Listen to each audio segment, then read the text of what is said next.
предали ближайшие соратники по партии, и он был объявлен предателем, но спустя 20 лет он вернулся как сильнейший герой-убийца. Зел был одним из 14 героев Империи, которые сражались и защищали страну. Но все пошло не по плану, когда Император отправил их за смертоносным оружием. Из 14 героев 3 погибли в пути, а 7 бежали, спасая свои жизни от сильнейших врагов.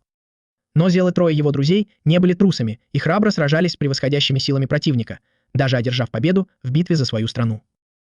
На обратном пути через густые джунгли они попали в засаду, устроенную 7 сбежавшими героями, и Зел с 3 уставшими друзьями были быстро повержены. 7 героев убили друзей Зела, а его самого ранили в глаз, но он каким-то чудом выжил. Позже 7 героев стали известны как 7 героев, а Зела и его друзей прозвали 4 предателями, так как 7 героев заявили, что Зел и его друзья сбежали от врага. Спустя 20 лет столицу хорошо охраняет монастырь, чтобы никто из крестьян не мог пройти.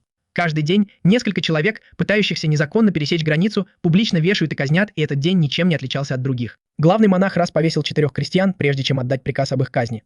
Вскоре он услышал какой-то шум сзади и обнаружил, что один из его охранников нашел еще одного нелегального иммигранта, маленькую девочку. Однако раз, предок Трампа и не испытывает симпатии к иммигрантам, поэтому он приказывает убить ее, но, к счастью, за ней появляется Зель и говорит, что она его сестра. Он пытается увести ее. Раз не так легко обмануть, и он заявляет, что теперь их обоих казнят. Но прежде чем Зель успевает что-то сделать, за их спинами появляется высокий мужчина с голубыми волосами, хватает их обоих и притворяется их родственником. Извиняясь перед Разом и предлагая ему золотые монеты, эта стратегия работает, и Раз позволяет им уйти, а голубоволосый мужчина говорит, что они не смогут так просто пересечь границу без тщательной подготовки. Он утверждает, что сам заплатил контрабандистам много денег и тщательно все спланировал, поэтому им лучше не вмешиваться и не создавать проблем. Он смотрит на девушку по имени Пипи и спрашивает, почему она не хочет пересекать границу, а она грустно отвечает, что у нее ничего не осталось в родной деревне, где все разрушено. Внезапно Зель слышит приближающихся людей, хватает Пипи и бросает ее в реку, а потом говорит голубоволосому мужчине, чтобы тот готовился к бою. Мужчина был в замешательстве, но вскоре из-за угла появляются 13 стражников и окружают их, требуя тебя и еще денег. Зель понимает, что монастырь — это просто прикрытие, и только тем, кто жертвует много денег, разрешают пересечь границу. Один из стражников решает напасть, но Зель без колебаний рассекает его мечом пополам. Это действительно шокирует синеволосого мужчину, ведь он не знает, что Зел — один из бывших героев. Пока на него нападают охранники, Зел быстро расправляется с ними, без труда разрезая их на части. Когда все охранники были мертвы, он сбросил их тела в реку, а синеволосый мужчина, впечатленный увиденным, просит его о помощи. Он представляется как Виит и обещает провести его и Пипи через границу.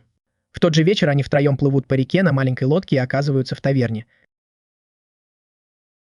Зел начинает пить, как мой дядя-алкоголик, но вскоре его ведут в комнату, где он встречается с главой контрабандистов по имени Альта. Альта оказывается красивой женщиной, которая задает вопросы, прежде чем сказать Зелу, что завтра у него последний шанс увидеть 7 героев и взять у них автографы. Потому что они уезжают, чтобы подавить гражданскую войну на границе.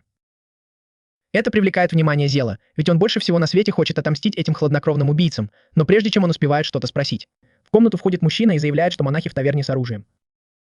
Альта быстро выходит, а Раз, главный монах, говорит, что получил информацию о том, что в этой таверне полно контрабандистов. Альта быстро отрицает это, но Раз приводит с собой одного из карликов, которому она помогла сбежать, и тот выдает ее, чтобы спасти свою жизнь. Но это было напрасно, потому что монах решил попрактиковаться в бейсболе на его голове и сразу же убил его. Начинается настоящая драка, когда монахи нападают на всех, а Разу удается схватить Пипи, и он клянется, что накажет ее. Вэй пытается пробиться к ним, но Раз может навредить Пипи. Зел спускается с балкона и перерезает веревки, которые держат огромную лодку, и она падает на монахов, убивая нескольких из них, а также освобождая Пипи. Зел встает, чтобы пересчитать оставшихся монахов, а Раз кричит ему, что если он убьет еще одного монаха, то станет равным 7 героям. Но Зел не восхищается героями и говорит, что это для него бонус, потому что он убивает еще одного монаха одним ударом. Раз быстро убегает, и вскоре в городе начинают выть сирены, что означает, что охрана усилилась. Альтео говорит, что им придется залечь на дно на пару дней, но Зел утверждает, что он попадет в столицу несмотря ни на что, так как герои уезжают завтра. Альтео впечатлен его решимостью и говорит, что есть секретный путь, о котором монастырь не знает, и они могут им воспользоваться. Вскоре они бегут по темным туннелям, убивая маленьких гоблинов, которые нападают на них, когда они выбегают в проход. Но к их ужасу из темноты появляется огромный гоблин и преграждает им путь. У Альтии начинается паническая атака, но Зел, не теряя времени, пытается атаковать монстра. Но, к сожалению, кожа монстра слишком твердая, и его меч не причиняет никакого вреда, а гоблин хватает Жизель и швыряет его в стену. Зель лежит без сознания, а Алтия начинает паниковать, утверждая, что они все умрут, но Уайт не сдается и бросает металлическое кольцо в голову монстра, отбрасывая его назад. А затем использует кольцо, чтобы монстр споткнулся. Когда монстр падает на землю, Уайт пытается найти выход, но гигантский гоблин поднимается на ноги для второго раунда. Снова бросает кольцо в голову монстра и попадает прямо в цель, пробивая толстую кожу, но на этот раз удача отворачивается от него. Потому что монстр хватает Уайда за веревку и швыряет его в стену, сбивая с ног. Алтии удается спасти Пипи, но теперь она не может выбраться.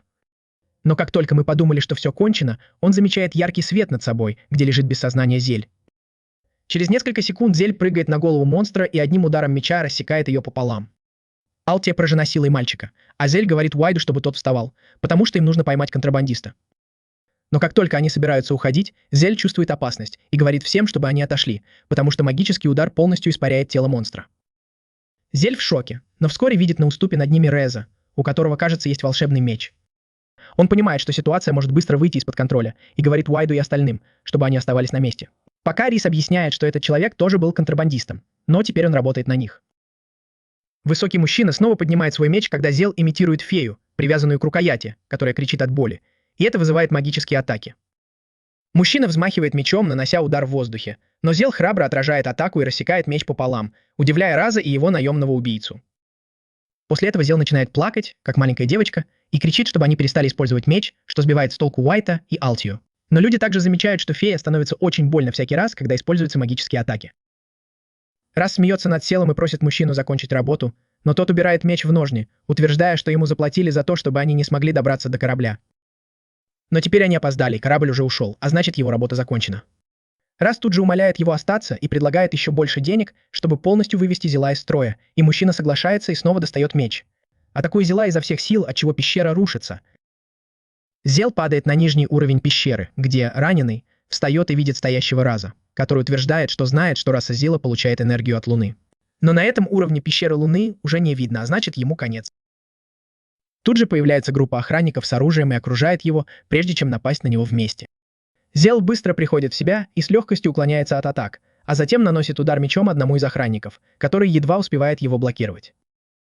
Зел впечатленно поет и понимает, что эти охранники действительно сильны, а те пугаются невероятной силы Зела. Раз приказывает им снова атаковать, но на этот раз Зель быстро уворачивается и оказывается впереди них, вынуждая Раса бежать. Зель преследует его, а стражники следуют за ним, но прежде чем они успевают напасть, Зель вонзает свой меч в землю, и вокруг него вспыхивает фиолетовый огонь, который тут же превращает стражников в груду расплавленного металла и обугленных частей тела. Раз настолько потрясен, что не может говорить, и спрашивает, откуда Зель узнал о ловушке, о которой даже он не знал, но Зель спокойно отвечает, что он бывал здесь много раз в прошлом. Он бросает его в следующую дверь и заходит внутрь, где видит другого верховного жреца, сидящего рядом со статуей. Зель спокойно обходит его и подходит к статуе, а жрец кричит, чтобы он убирался, потому что даже 7 героям запрещено сюда входить, ведь это место упокоения Эргнака. Слуги героев, который пожертвовал собой, защищая город, создав магический круг, после того, как 4 предателя предали королевство и были убиты 7 героями.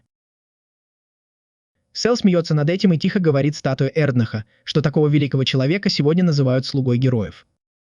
Он вспоминает, как за несколько дней до того, как 14 героев отправились в свою последнюю экспедицию, Зель вместе с Эргнаком пошел в подземные пещеры, чтобы убедиться, что город хорошо защищен, а остальные 13 героев отправились в лес, чтобы сразиться с врагом. Слезы текут по щекам Зела, когда он рассказывает статуе Эргнака, что человек, которого он считал своим лучшим другом, больше всех смеялся, когда Зела и еще 3 его друзей убивали после засады. Он кричал, что эти ублюдки просто хотели присвоить себе всю славу победы, и так и случилось, когда они вернулись в королевство героями и получили все деньги и славу, которые им были нужны. Высказав все это, Зел снова встает и достает свой меч, чтобы активировать еще один магический круг, но тут верховный жрец кричит ему, чтобы он остановился, и приказывает Разу остановить мальчика, чего бы это ни стоило. Но Раз — настоящая стерва, поэтому верховный жрец стреляет в Зела из спрятанного арбалета, но тот слишком быстро и блокирует стрелы, разрубая магический круг пополам и полностью уничтожая его. Верховный жрец в ужасе наблюдает, как весь монастырь рушится, и вскоре рушится и вся пограничная стена, созданная магией Эрденахта, открывая ворота в столицу для всех. Это сразу же вызывает бунт, и каждый крестьянин спешит попасть в город, где они находят Раза, который выбирается из-под обломков живым. Раз благодарит высокого мужчину с волшебным мечом и предлагает заплатить ему все, что он захочет, чтобы защитить его. Но мужчина отказывается и уходит, оставляя разъяренную толпу с продажным священником. Зел медленно выходит из туннелей, с грустью вспоминая Эрднаха, и клянется убить 7 героев. Тем временем Вэй преследует и останавливает охранников монастыря, которые пытаются сбежать на последнем корабле. А сам Зел крадет покемона-дракона, или что-то в этом роде, и летит на нем в город. В городе богачи и аристократы дрожат от страха при виде разрушающейся границы, но солдаты говорят им, что не стоит волноваться. Ведь 7 героев все еще в городе и защитят их, несмотря ни на что. Зел направляется прямо к героям, но дает волю гневу и расплачивается за это, когда лучники королевства, которые являются большими фанатами Игры престолов, с легкостью сбивают дракона. Зел, у которого не очень хорошо с мозгами, не ожидал такого поворота событий, поэтому не может взять себя в руки, когда его дракон падает на землю в окружении людей и стражников. Но Зела это не останавливает. Он выбирается из кратера, к всеобщему удивлению, и смотрит в сторону входа, но видит, что тот открывается. И из него выходит один из 7 героев по имени Глен со своими стражниками.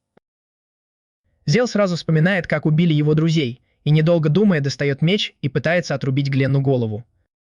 Но, к его удивлению, меч останавливается, не дойдя до его горла. Зел понимает, что один из стражников бросил в него магический кинжал, который полностью его обездвижил.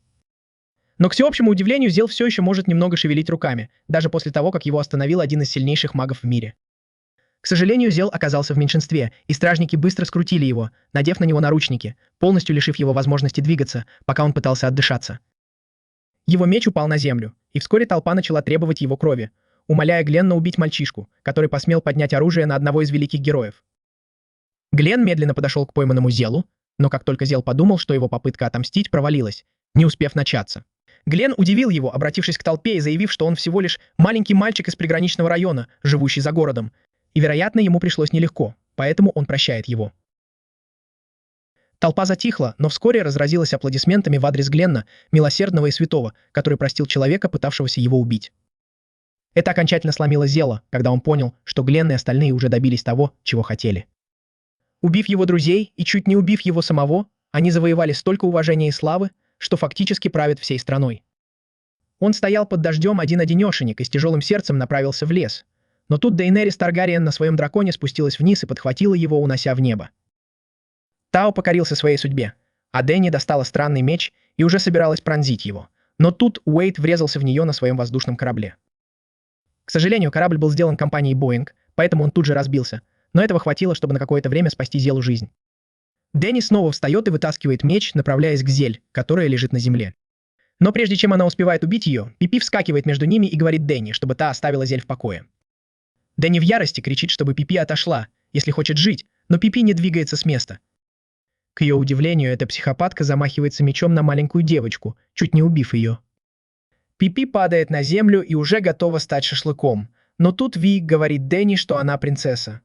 Оказывается, Дэнни принцесса того же клана, что и Ви, только одета как солдат. Она кричит Ви, чтобы тот не подходил, потому что эта белобрысая пигалица убила ее брата. Зель, однако, встает и спасает Пипи, получив удар в ногу. Дэнни не успевает ничего сделать, как Зель приставляет кинжал к ее лицу, разбивает ее шлем и приставляет лезвие к ее горлу. Дэнни в шоке и писается от страха, когда падает на пол, побежденная, а Зель без сознания падает на землю. Ви быстро отводит их в небольшой лагерь беженцев недалеко от города, чтобы Зель могла прийти в себя, но Дэнни это не волнует. Потому что она утверждает, что Зель убила ее брата Крата, лидера клана, а значит должна умереть. Но Ви останавливает ее, говоря, что Крат был его лидером, и он знает, что Крат не хотел бы, чтобы она мстила. Зель слышит это и встает, бросает свой меч на землю и говорит Дэнни, чтобы та убила его. Но все, что он получает, это удар по лицу от Виида, который говорит ему взять себя в руки, потому что он не может так просто отказаться от задания. Затем он поворачивается к дракону и говорит ей тоже успокоиться, потому что Зел может помочь им найти ее старшую сестру, которая отправилась в соседнее королевство для переговоров о мире, но по дороге была похищена. Зел говорит ему, что он слаб и ничего не может сделать, но после небольшого разговора соглашается помочь Вииду найти девушку. Проходит несколько дней, и Зел все еще выглядит подавленным, когда к нему подбегает Пипи и говорит, что нашла людей своей расы, поэтому она останется с ними и построит деревню. Но прежде чем он успевает ответить, Зел хватается за меч, почувствовав его присутствие. Но Пипи успокаивает его, говоря, что это всего лишь Центурион, который хороший парень и помогает ей. Виид слышит шум и выходит из палатки, и его глаза расширяются, когда он вспоминает, что этот лысый придурок был одним из тех, кто похитил принцессу его клана. Он тут же бросает свое кольцо в сторону Балди, который быстро его ловит, утверждая, что он очень скромный и внимательный и никогда бы такого не сделал. Но Виит все еще не верит и начинает ругать его за лысину и высокомерное поведение, что злит Центуриона, и он легко разрывает веревку. Виит в шоке, но прежде чем они успевают что-то сделать, маленький мальчик по имени Зефи, который принадлежит к той же расе, что и Пипи, подбегает к Балди и просит его защиты. Потому что за ним гонятся 4 мужчин. Центурион бьет их, чтобы они уснули, но вскоре появляется большая группа бандитов и требует, чтобы Центурион отдал им детей. Центурион говорит, чтобы они проваливали, и достает свой кинжал с гербом героя Ланграфа. Он говорит, что работает на героя, и им лучше уйти, но один из бандитов подходит и достает свой кинжал, который немного больше, чем у Центуриона. Центурион начинает нервничать, а главарь бандитов говорит, что он выполняет секретное задание по приказу того же героя, и ему лучше уйти. Бандиты начинают приближаться, а Центурион не знает, что делать. Но прежде чем кто-то успевает напасть на Пипи, Зель одним взмахом меча рассекает их пополам. Бандиты в шоке и решают напасть на него все вместе, но Зель двигается быстрее змеи и одним ударом меча расправляется со всеми бандитами.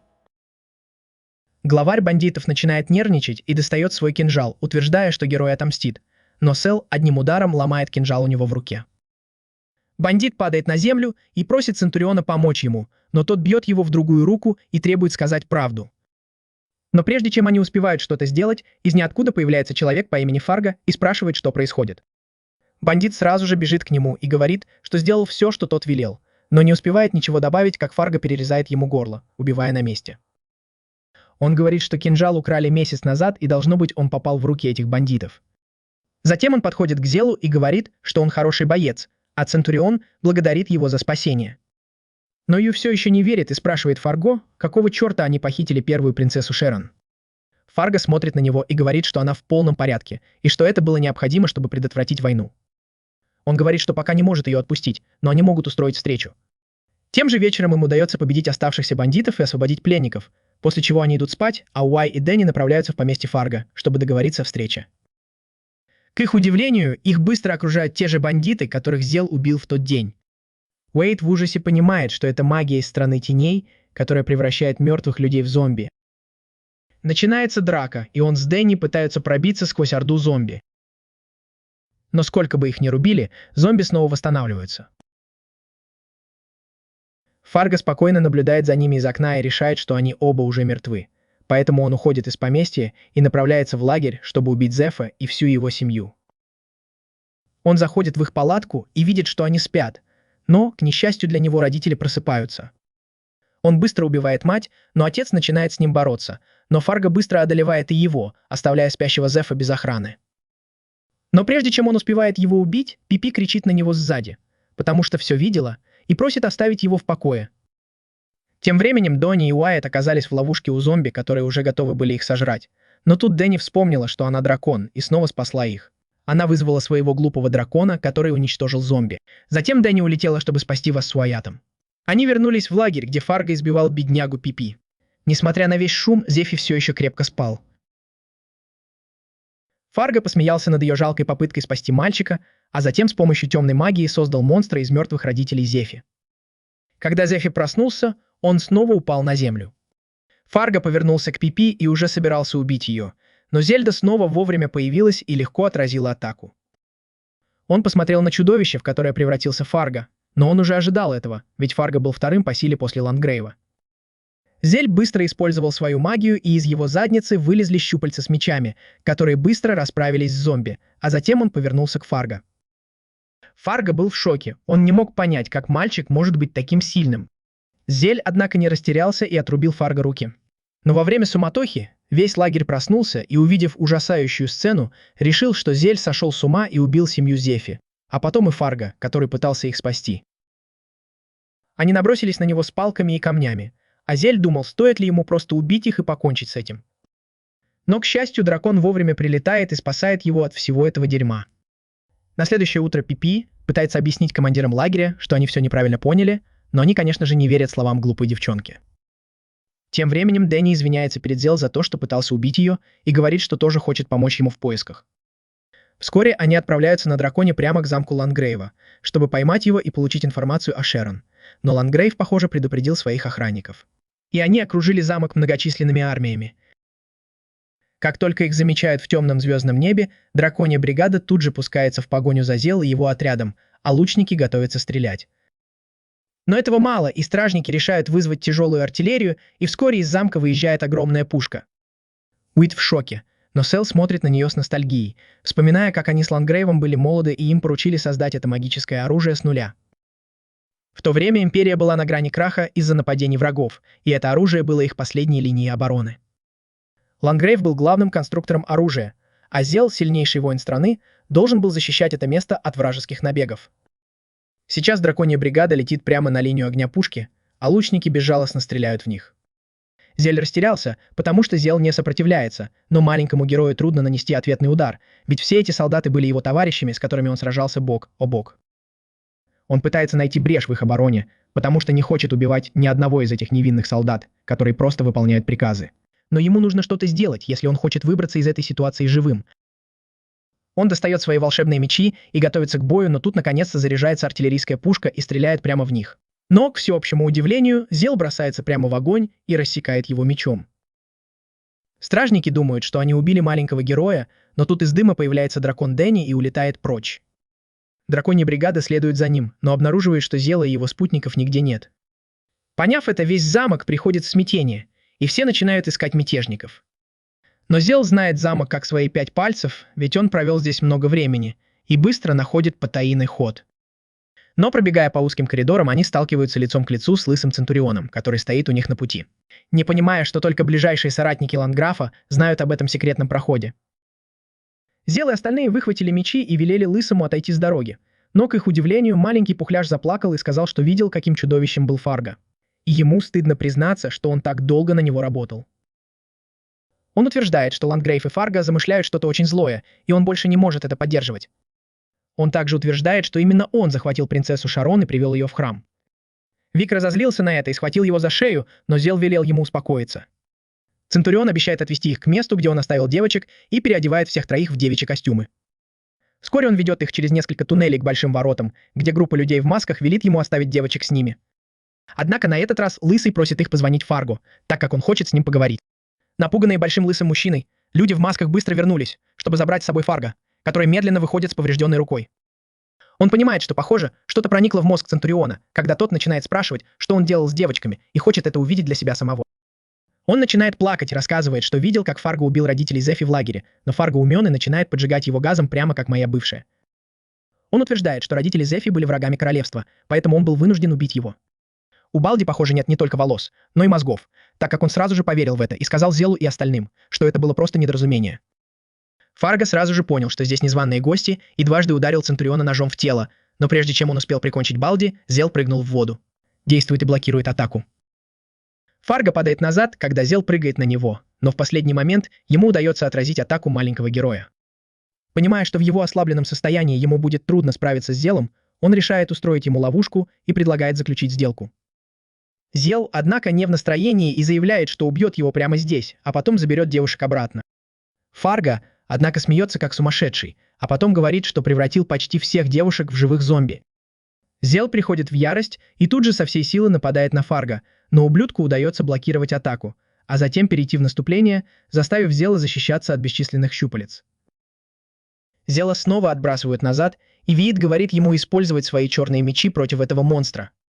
Зел отвечает, что не может использовать все свои силы, потому что не видит Луны, а значит находится в невыгодном положении. Виит понимает это и тут же бросается на помощь, а Дэнни бежит в другую сторону, чтобы напасть с двух сторон. Фарго легко замечает это и смеется, решив не обращать внимания на двух неудачников и сосредоточив все свои щупальца на Зеле. К счастью, Зелу снова удается увернуться от атаки, но Фарго находит брешь и обезоруживает Зела, прежде чем ударить его в руку. Фарго уже собирается закончить дело, когда Центурион бросает Зелу специальный кинжал с гербом Лангрейва. Зел легко ловит его и к ужасу Фарго достает кинжал и бросается на монстра, вонзая его в голову, тем самым заканчивая историю. Зел снова встает и, не говоря ни слова, велит Виду и Дэнни следовать за ним в соседнюю комнату, а сам остается с Центурионом оплакивать погибшего Фарго. Вскоре они оказываются в помещении, где находится алтарь, и видят там Лангрейва и ученых в масках, а принцесса Шарон привязана к алтарю. И какие-то странные щупальца высасывают из нее жизненную силу. Зел начинает делать то, что у него получается лучше всего – рубить всех, кто к нему приближается. а ученые дрожат от страха. Лангрейв, однако, не выглядит слишком обеспокоенным и приказывает им продолжать работу. Но вскоре Вит и Дэнни тоже заходят в комнату и сразу же направляются к Шарон. Они убивают оставшихся ученых и освобождают Шарон от алтаря, где она лежит почти без сознания. Лангрейв приходит в ярость и кричит, что он герой, спасший королевство и каждого из них от злых рук вражеской империи, и они должны целовать ему ноги за это, а не сражаться против него. Но это только расстраивает дела, и он задается вопросом, было ли время, когда Лангрейв был благородным воином. Лангрейв все еще не узнает дела и удивляется, почему этот парень смотрит на него с такой жалостью, но прежде чем он успевает понять, кто это, Зел нападает на него. Лангрейв, однако, оказывается гораздо быстрее, чем выглядит, и уклоняется от ударов, двигаясь как обезьяна, и снова приземляется на пол. Зел пытается атаковать снова, но Лангрейв блокирует его удар своим мечом и отталкивает его. Зел выругался, сказав, что он недостаточно силен, чтобы справиться с ним, а сам Зел проклинал тот факт, что сейчас не может видеть Луну. На этот раз Лангрейв пошел в атаку и попытался ударить Зила, но тот увернулся и заблокировал сильный удар. Лангрейв тут же метнул кинжал, но Зел увернулся и отбил его атаку. Лангрейв понял, что нужно действовать грязно, и незаметно достал еще один кинжал, которым ударил Зела в спину. Но не успел он обрадоваться, как понял, что и сам получил удар. Разозлившись на такое неуважение, Лангрейв отбросил осторожность и напал на Зела. Но на этот раз Зел одержал верх и ударил его в спину. Он знал, что Лангрейв всегда бросается в атаку, когда злится, поэтому еще больше разозлил его, и Лангрейв пошел в наступление, но Зел несколько раз ударил его. Это превратилось в кровавую бойню, когда Зел и Лангрейв снова и снова атаковали друг друга, пока Лангрейв вдруг не понял, что эти приемы ему знакомы. Он отступил и спросил, откуда он знает эти приемы, но как только Зел снова встал в стойку, Лангрейв вспомнил, что он один из героев, которых они убили, чтобы спастись. Зел воспользовался замешательством Лангрейва и нанес ему особый удар, пронзив его тело. Лангрейв упал на землю, а Зел заставил себя закончить начатое. Ланграф не верит своим глазам и спрашивает, как, черт возьми, Зилу удалось выжить, когда его изрубили на куски и сбросили со скалы. Но Зел отказывается отвечать и готовится нанести смертельный удар. Но прежде чем он успевает нанести последний удар, появляется группа вооруженных девушек-воительниц и блокирует его атаки, окружив его со всех сторон. Зел слишком устал, чтобы сражаться, и падает на землю, а Ланграф нетерпеливо спрашивает его, как ему удается выглядеть таким молодым даже спустя 20 лет. Зел понимает, что Ланграф использовал всех этих полулюдей и женщин, чтобы остановить старение, а Ланграф говорит ученым, что они получили идеальный образец для эксперимента. Он приказывает ученым надеть на него проклятый жучок, который сделает его рабом. Но прежде чем они успевают что-то сделать, Ксел приходит в ярость, и из его тела появляются черные щупальца, убивая ученых вокруг него. Ланграф понимает, что что-то не так, и приказывает воинам убить его. Но Зел просто смеется и избивает женщин, как обычный американский деревенщина. Ландграф начинает визжать, как девчонка, приказывая женщинам-воинам убить монстра, но Зел быстро расправляется с ними и отправляет обратно на кухню. Ландграф в ужасе от увиденного, но прежде чем он успевает убежать, с потолка падает огромный валун и придавливает его. Зел смеется, как полный псих, убивая всех вокруг, даже Уайда и Дэнни. Но его гнев направлен только на Ландграфа. Один из ученых не умеет разбираться в людях и спрашивает, можно ли провести над ним эксперименты, на что Зел отвечает, что разрежет его пополам. Лангрейв не может поверить, что это происходит с ним, и ползет по полу, а Зел говорит, что он такой же подонок, как и раньше, и что его будет гораздо легче убить. Лангрейв умоляет сохранить ему жизнь, но Зел отрубает ему руку, заявляя, что пощады не будет. Лангрейв снова пытается манипулировать Зелом, напоминая ему, как они сражались вместе и помогали друг другу. Но, в отличие от моего бывшего, у Лангрейва это плохо получается. И он погибает, когда Зел превращает его в швейцарский сыр, нанося удары по всему телу. Оба, Дэнни и Уай, в ужасе смотрят, как Зел смотрит на мертвое тело Лангрейва, говоря, что осталось еще 6, но вскоре его силы иссякают, и он падает на землю без сознания. Дэнни быстро подбегает к нему и понимает, что он слишком худой и слабый. Она начинает паниковать, но старшая сестра говорит ей не волноваться, потому что Зел выживет. По ее словам, он потерял контроль над своими силами и выпустил их слишком много, но он должен восстановиться, если отдохнет. Это было облегчением, но проблемы, кажется, не закончились, потому что пещера начинает рушиться, и вода из ближайшего озера устремляется внутрь. Дэнни тут же берет Зело на руки и бежит к выходу, а Уай и Шерон следуют за ней. По дороге они замечают Центуриона, который все еще не может смириться со смертью Фарго, и в конце концов погибает в обрушившихся туннелях.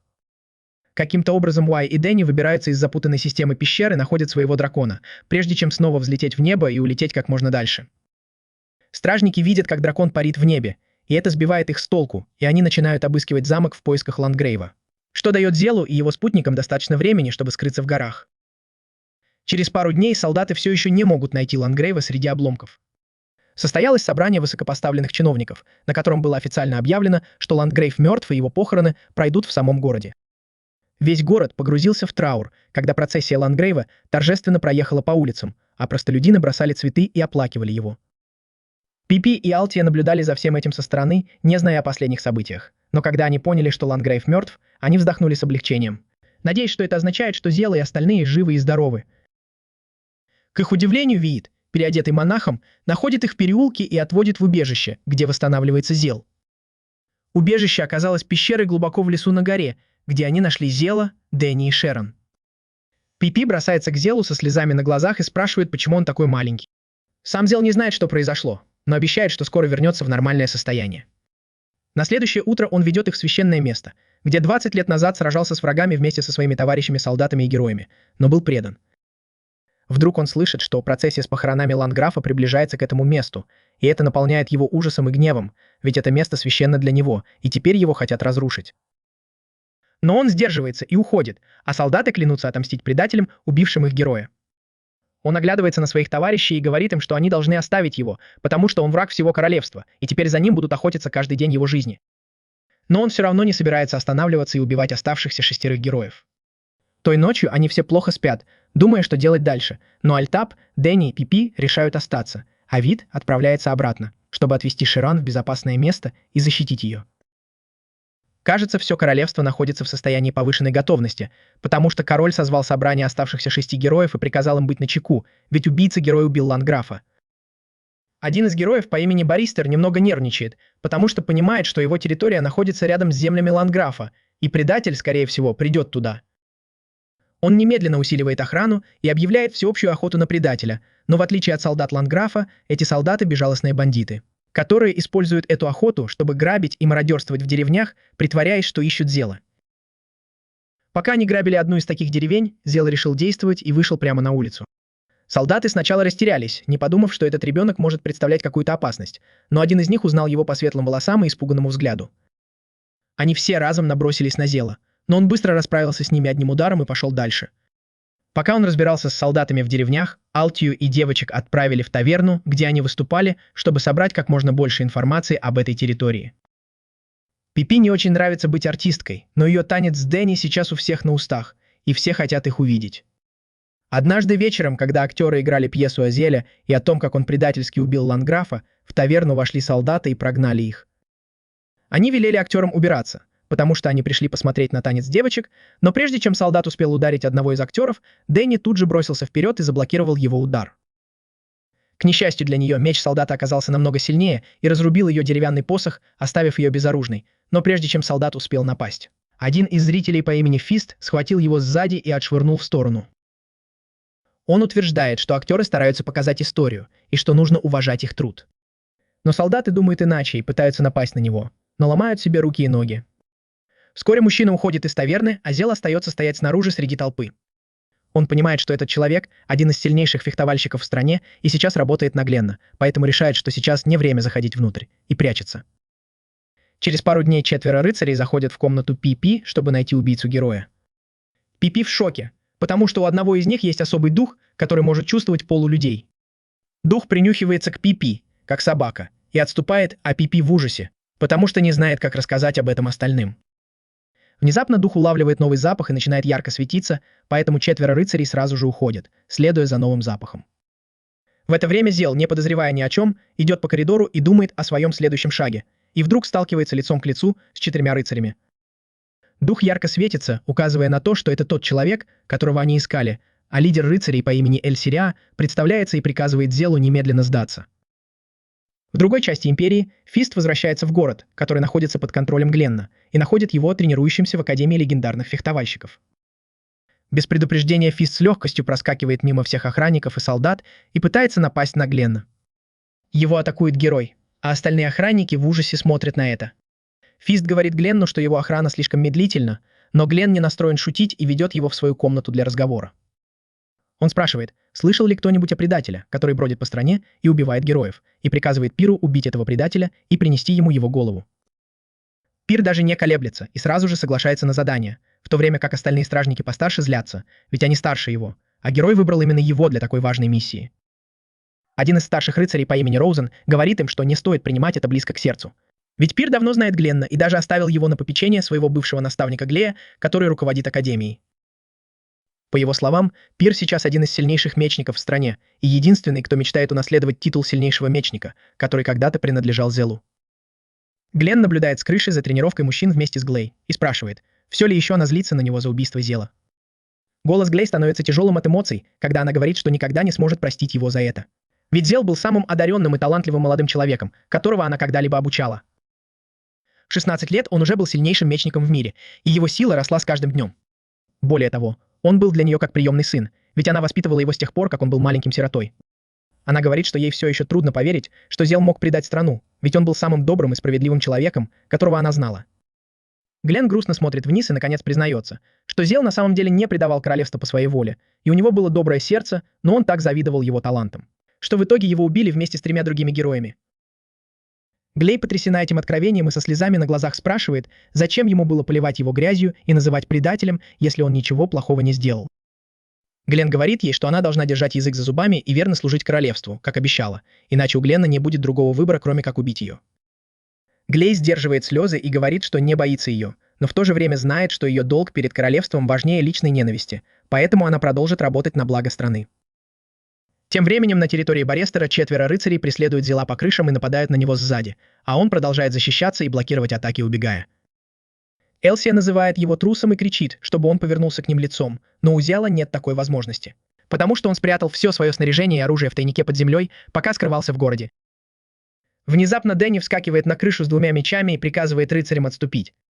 Элсия удивлена, что у предателя есть друзья, но это выводит из себя Дэнни, который кричит на Элса, называя его предателем, потому что он правильно сделал, убив Ландграфа.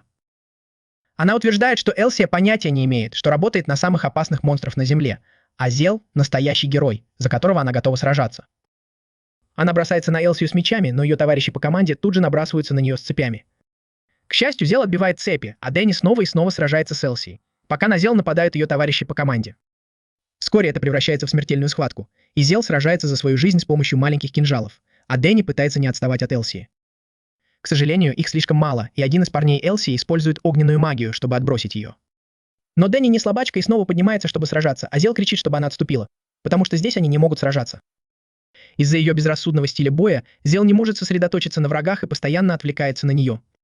Противники пользуются этим, и один из них бросает в нее нож, попадая в спину. Дэнни падает на землю от боли, но, к счастью, Зел ловит ее и прыгает с крыши здания в лодку, которая ждет внизу. Алтия тут же начинает грести, и им каким-то образом удается ускользнуть от 4 ночей в свое убежище. Алтия и Пеппи начинают лечить Дэнни, у которой поднимается температура из-за ран, а Зел сердито заявляет, что не может сражаться с таким незрелым бойцом. Он говорит Алтее, что ему нужно уйти, потому что у Дэнни есть способность чувствовать его присутствие. Поэтому он пробирается по подземным туннелям, забирает свои вещи и выбирается наружу, думая о том, что если бы все было хорошо, он мог бы учить новых мечников вместе со своим учителем Глей, и Дэнни могла бы стать великой мечницей, потому что у нее есть талант. Его мысли прерывают 4 рыцаря, которые ждут его снаружи и окружают со всех сторон. Начинается бой, и рыцари нападают на него со всех сторон, не давая ему передохнуть ни на секунду, но Зел продолжает сражаться. Находит брешь в их защите и даже наносит удар Элсии, но только по ее доспехам. Один из рыцарей спрашивает, смогут ли они одолеть этого человека, но другой уверяет его, что бой почти окончен. Потому что Дэнни создала вокруг них барьер, который замедлит Зела и заставит его уснуть. Зел чувствует, что силы покидают его и падает на землю, не понимая, что происходит с его телом, а Элсия медленно подходит к нему, говоря, что ему не о чем беспокоиться. Потому что он ничего не почувствует, когда она отрубит ему голову. Она поднимает меч и опускает его, но, к ее удивлению, Зел успевает блокировать удар руками. Внезапно барьер вокруг них исчезает, и Зел, восстановив силы, уворачивается от ее атаки и отступает. Он оглядывается и видит, что к нему приближается раненый Дауни с куском разорванного талисмана, который разрушил барьер. Дэнни тут же вступает в бой, но на нее нападает один из рыцарей, и она блокирует удар кинжалом и храбро стоит рядом с Зелом. Бой начинается снова, и Элси нападает на Зела, который блокирует и уклоняется от ее атак, понимая, что еще не восстановился. Он смотрит на Дэнни, думая, что ей может понадобиться его помощь, но, к ее удивлению, Дэнни, похоже, усвоила урок и на этот раз сражается гораздо осторожнее.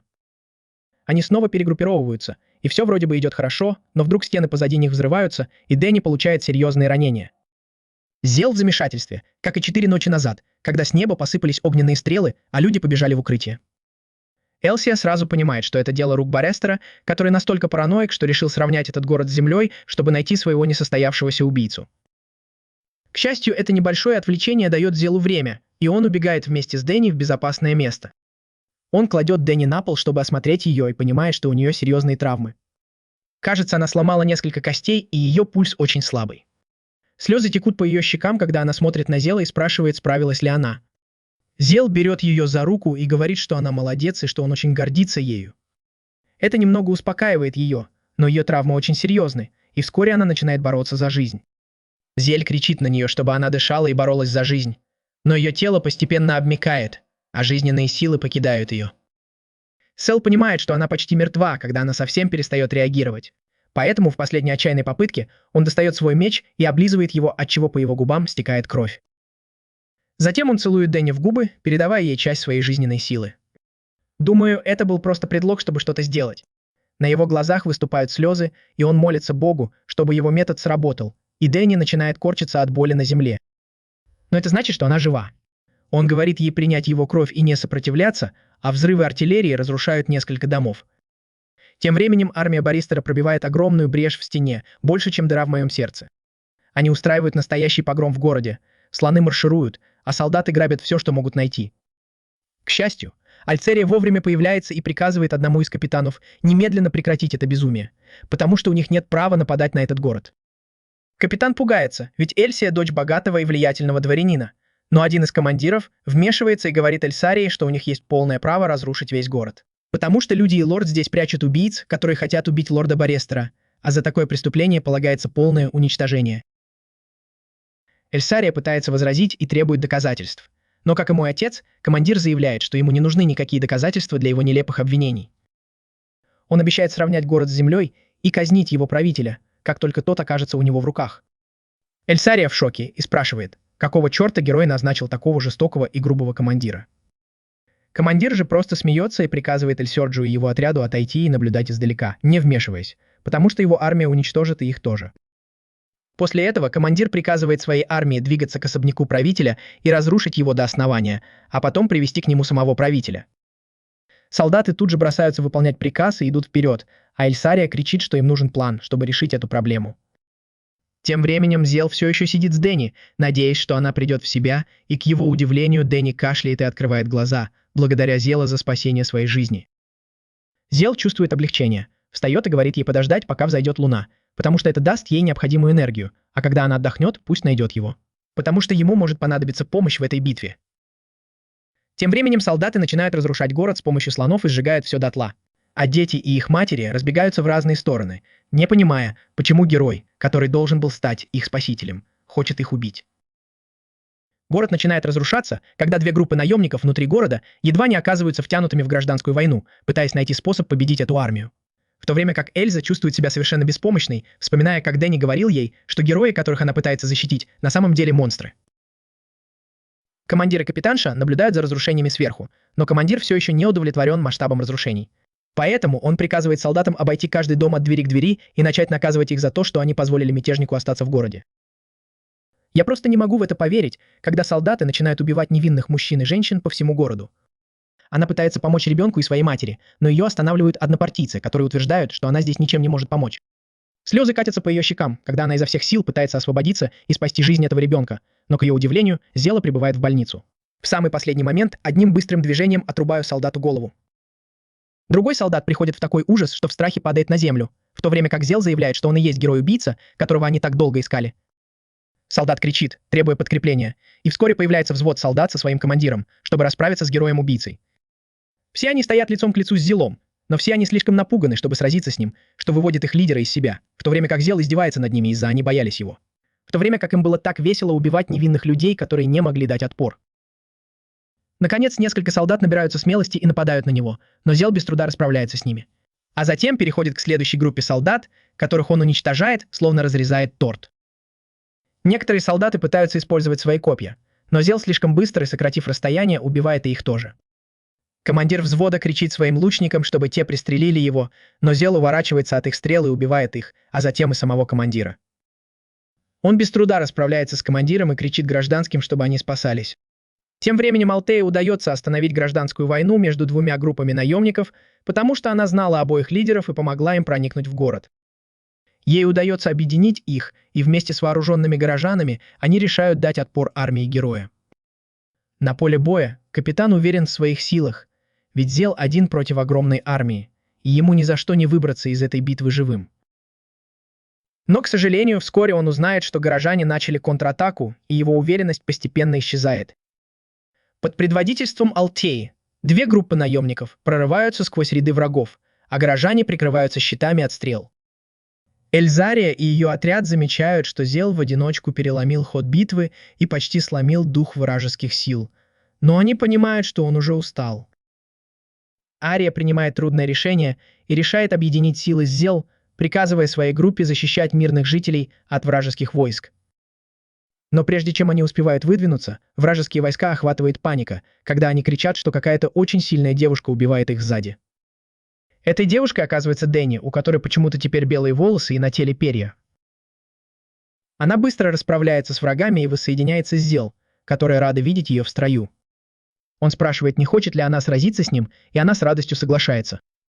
Вскоре снова начинается бой, но объединенная сила Зел и Дэнни превосходит вражеские войска, и они в рекордно короткие сроки уничтожают целый взвод. Это подрывает уверенность врага, и солдаты начинают убегать, но их побег пресекают Эльсия и ее группа, которые уничтожают солдат одного за другим. Зел и Дэнни продолжают уничтожать всех, кто попадается им на пути, и вскоре даже командир решает бежать, но приказывает капитану держать оборону и обещает привести подкрепление. Однако солдаты полностью теряют надежду, увидев, что их командир убегает, и все они начинают убегать с поля боя, преследуемые горожанами. В город входит отряд всадников на драконах, а также отряд слонов. Капитан думает, что битва окончена, но Барристер, похоже, сошел с ума, уничтожив свой отряд слонов без всякой причины. Капитан понимает, что его герой спятил и бежит по переулкам, где его останавливает Эльсия и ее команда. Они просят его рассказать все, что он знает об Аристаре, но капитан решает бежать, но его останавливает Эльсия. На поле боя лидер наемников теряет надежду, наблюдая за летящим в небе драконом, и его бы раздавило обломком, если бы не Зель, который разрубил его мечом и велел наемнику встать и сражаться дальше. Зель решает, что с драконами нужно разобраться как можно скорее, и приказывает Дангу следовать за ним, пока он прыгает с одной балки на другую, а затем взмывает в ночное небо. Внезапно из его тела появляется множество волшебных мечей, и он быстро расправляется с несколькими драконьими наездниками.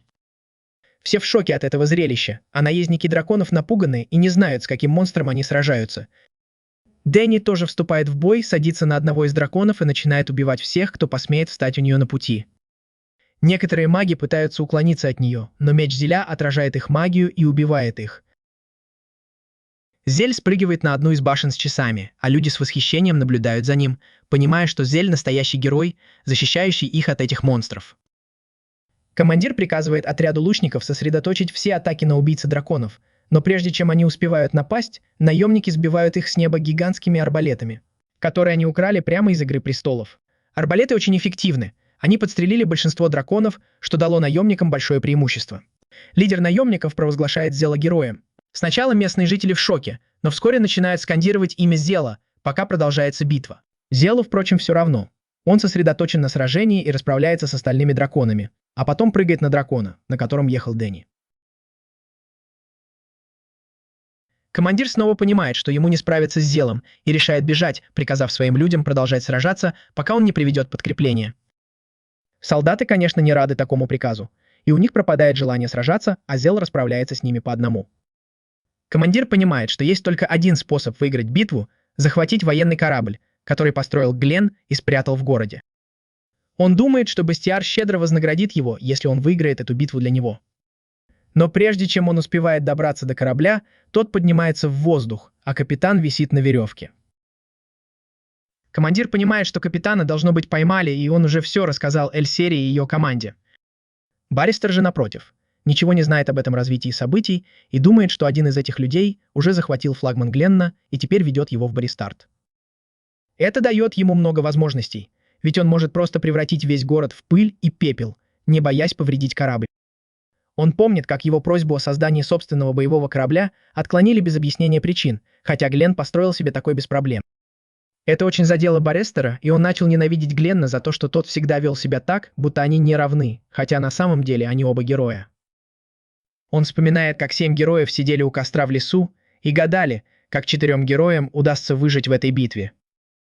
Гленн утверждает, что Зел парень, который уже сталкивался с множеством таких невозможных препятствий, но каким-то образом всегда выходил победителем с улыбкой на лице. Внезапно они задаются вопросом, что они будут делать, если он действительно победит в этой невозможной битве. Ландри утверждает, что Зел хороший друг, и, скорее всего, не расскажет королю, что остальные герои прятались в лесу. Но Гленн не уверен и говорит, что нужно быть готовыми на всякий случай, если Зел тоже сможет выбраться из этой битвы живым. Пока он преодолевал этот кризис, Зел направо и налево рубил своих людей и направлялся к своему плавучему замку. Маги-всадники пытаются остановить его своей магией, но Дэнни удается увернуться от них, прежде чем Зел прорубает их своими магическими мечами. Барристер наконец замечает, что Зель летит прямо на него и решает сбить его с неба выстрелом из мегапушки. Но, к счастью для Зеля, у Баррестера прицел такой же, как у меня, когда я пытаюсь пописать в горшок, будучи пьяным. Элио понимает, что Барристер совсем потерял рассудок, и приказывает своему отряду подготовить корабль к бою, чтобы уничтожить замок Баррестера с неба. Она извиняется перед своей командой за то, что втянула их в это, ведь, следуя ее приказам, они собираются напасть на героя страны. Это очень серьезное преступление, но ее команда утверждает, что они так или иначе выпутаются из этой ситуации, и именно ей придется столкнуться с последствиями. Ведь она известная дворянка. Она улыбается, заявляя, что эта жестокая тактика немного навредит положению ее отца, но он сам воспитал ее, чтобы она боролась с несправедливостью. И именно этим она сейчас и занимается. Она приказывает немедленно зарядить пушку, и как только все будет готово, отдает приказ стрелять. Тут же из корабля вылетает гигантский меч, который выпускает мощную молнию, уничтожающую все на своем пути и серьезно повреждающую плавучий замок.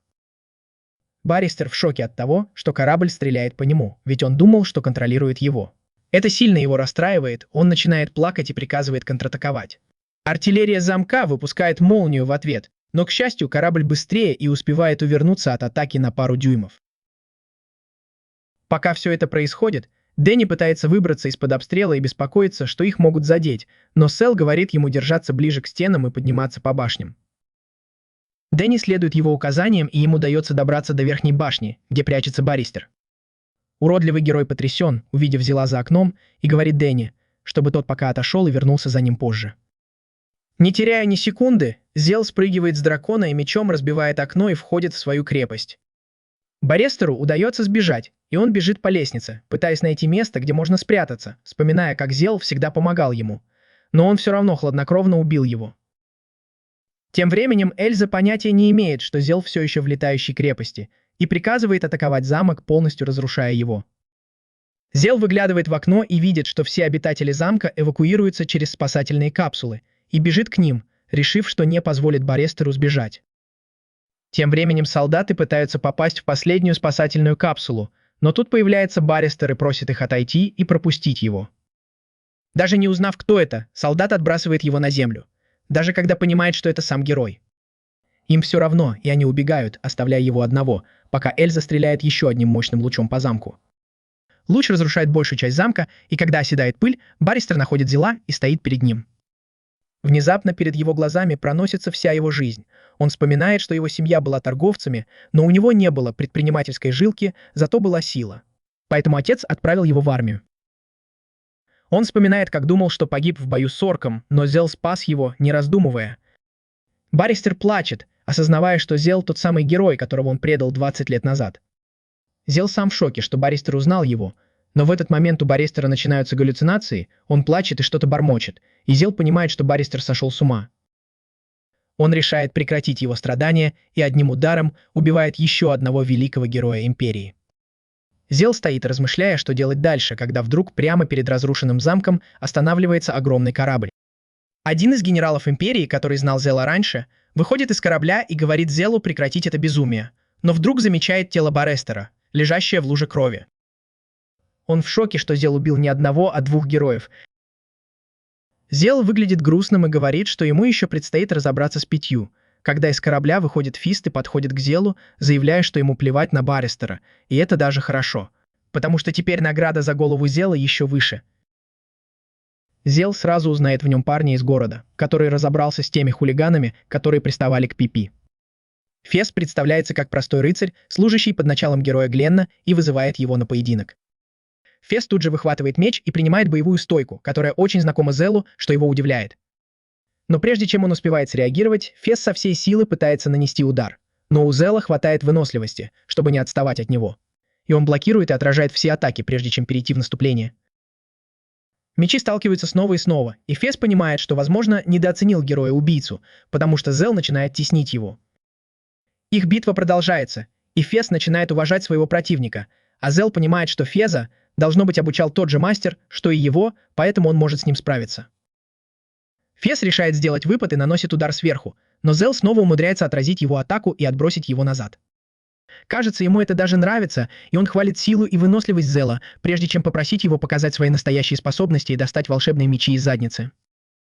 Но прежде чем Зел успевает ответить, появляется Дэнни и пытается помочь Зелу, но вынуждена держаться на расстоянии, потому что замок может рухнуть в любой момент. Фес продолжает насмехаться над Зелом, утверждая, что знает о его технике черных крыльев, которая дает ему кучу волшебных мечей, и заявляет, что хочет сразиться с ним в полную силу. Фес продолжает, что сейчас он всего лишь раб, который получил высокое положение при герое, но все равно остается рабом. Как только он принесет голову печально известного убийцы-героя к королю, он получит такое щедрое вознаграждение, что сможет выкупить свою свободу. А потом, возможно, станет еще и лучшим наставником. Поэтому он решает снова ускориться, чтобы заставить Зеля использовать его технику «Черное крыло». Но Зель сохраняет спокойствие и с такой точностью блокирует каждую атаку. Что Фист понимает, что этот человек, возможно, даже превзошел мастера Глея в мастерстве владения мечом. Генерал с ужасом наблюдает за разворачивающейся перед ним трагедией, где человек, считавшийся сильнейшим мечником королевства, сражается с молодым талантом, который хочет унаследовать этот титул. Но вместо того, чтобы учиться друг у друга, они пытаются уничтожить друг друга. Он кричит на Зеля, требуя рассказать, где тот научился фехтованию, но Зель молчит, заставляя Фейста снова атаковать. На этот раз Зель отступает, понимая, что его молодое тело не выдержит больше. Фист понимает, что что-то сдерживает Зеля, и заявляет, что если тот не может сражаться в полную силу, то у него нет выбора, кроме как убить его прямо сейчас. С этими словами Фист сосредотачивает все свое внимание на кончике меча и начинает атаковать так быстро, что обычный человек не успевает заметить. Зель едва успевает следить за его движениями и отражает атаку, отступая назад после каждого взмаха. К сожалению, он не может продолжать в том же духе вечно, и Фест находит брешь в его обороне, которую он тут же использует и наносит удар так быстро, что Зель не успевает среагировать. Его доспехи начинают трескаться, и он падает на колени. Кажется, Фест не очень доволен, потому что он оборачивается и говорит, что это была очень грубая имитация техники черного крыла, которую Зель должен был заметить еще издалека. Ведь он якобы овладел этой техникой. Зель снова поднимается на ноги, держа меч направленным на врага, а Фест выглядит немного скучающим и говорит, что следующей атакой он закончит бой. Зель улыбается Фесту, думая о том, что мастер Глей нашел еще одного молодого человека с большим потенциалом, но решает, что сейчас самое время закончить этот бой. Облака расходятся, и лунный свет падает на спину Зеля, наполняя его энергией, что замечает генерал и пытается предупредить Феста. Но тот уже начал атаку и со всей силы бросается на Зеля. На этот раз Зель с легкостью уклоняется от удара и наносит свой собственный удар черным крылом, который настолько быстро и силен, что Фест даже не успевает среагировать. Его меч разлетается на куски, а на теле появляются многочисленные раны, и он падает на землю. Генерал тут же подбегает к Фесту, чтобы убедиться, что он не ранен смертельно, а Зель говорит Фесту, что он был прав, и что с его нынешним телом техника черного крыла была единственным способом победить Феста. Он также утверждает, что почувствовал неуверенность в клинке Фиста, и говорит, что как только тот преодолеет это чувство, то сможет овладеть техникой черного крыла. Вскоре замок начинает рушиться, но, к счастью, Дэнни с драконом уже рядом и уносит Фиста с поля боя. Генерал приказывает Фисту взять себя в руки, но тот, похоже, сломался. Он понимает, что черный клинок — это смертельный прием, но он все еще жив, а значит, Зил проявил к нему милосердие и оставил в живых. Тем временем в городе еще один мелкий дворянин из близлежащей области решает воспользоваться борьбой за власть и врывается в город со своими стражниками, где предводитель наемников установил флаг с 4 мечами в честь Зила, их героя. Дворянин кричит, чтобы они сняли флаг и сдались, потому что флаг означает, что они поддерживают предателя. Но горожане отказываются выполнять его требования, утверждая, что этот флаг принадлежит настоящему герою, который их защищал.